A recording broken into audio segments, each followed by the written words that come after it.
Hello, my name is David, and I'm a trekker.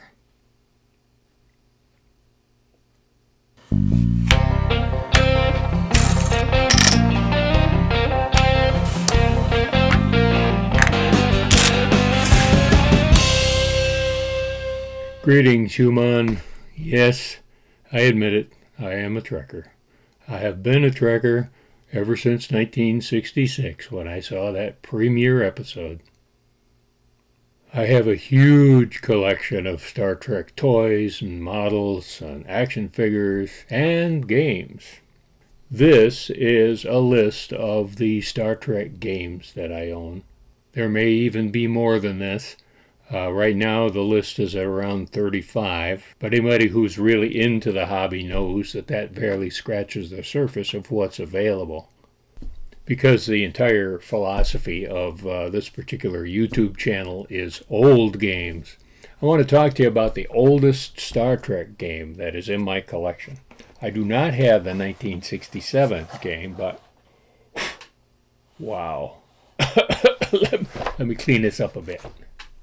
I really do try to take better care of my games. But anyway, this is my oldest Star Trek game. This is the 1974 edition of Star Trek Action and Adventures in Outer Space, published by Hasbro. There is an older game, a 1967 game. I do not have that. It's a little outside my budget, but if anybody has it and they want to contribute it to my collection, I wouldn't mind a bit. Now, this was during the original run of the animated series, and you can definitely see a resemblance with the artwork here to the animated series, although it's really more like the comic book series in the style that it's executed. Like these. Now, this game actually doesn't even have a real game board. It's just a piece of cardboard folded in half.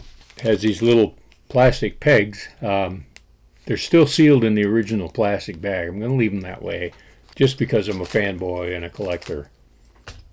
So we could just steal some of these groovy little rocket ships from the 1979 Milton Bradley Star Trek game, which is a really good game.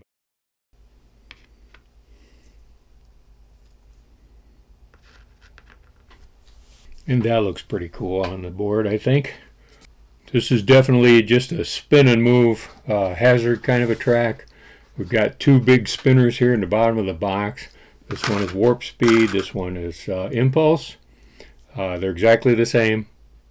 But on the track, you'll move along the outer route here, the zigzaggy path with the warp speed, and then the inner path with impulse, and then back to warp speed to return home and win the game.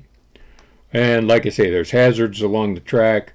Move forward, move backward, spin the spinner for some nasty things that can happen, and so on. Overall, a very, very stock kind of a spin and move, roll and move sort of a game from the time period. The only real player interaction on this whole game is that if you watch closely, you can catch one of your opponents using the wrong spinner. That's it. And so the first player to make this route, get to the mission, and get all the way back to the start space wins the game. That's all there is to it. There are a couple of really hilarious typos on here. One of them is that Sulu is called Sula, and another is that they consistently misspell the word asteroids. They call it asteroids. So I'm not sure who the proofreaders were at Hasbro at the time. But graphically, they did fairly well represent the characters as they are depicted in the old comics. The box top actually says ages 4 to 10. I know an awful lot of 10-year-olds that would scoff at that. This is more like a 4 to 6, I think. It definitely ain't no Kobayashi Maru.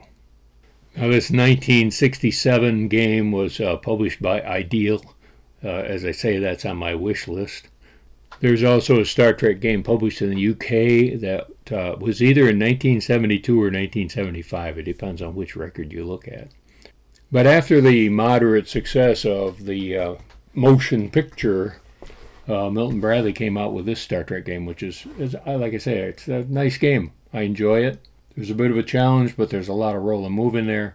And it's a good way to introduce choice and the mission fulfillment type of a game to younger players.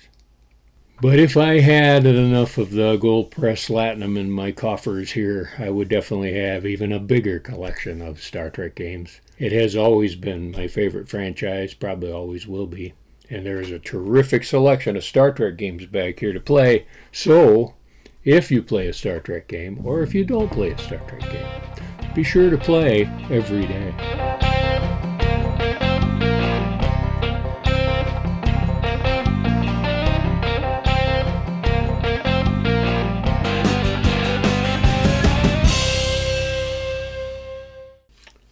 I set my phaser squirt gun to stun y'all.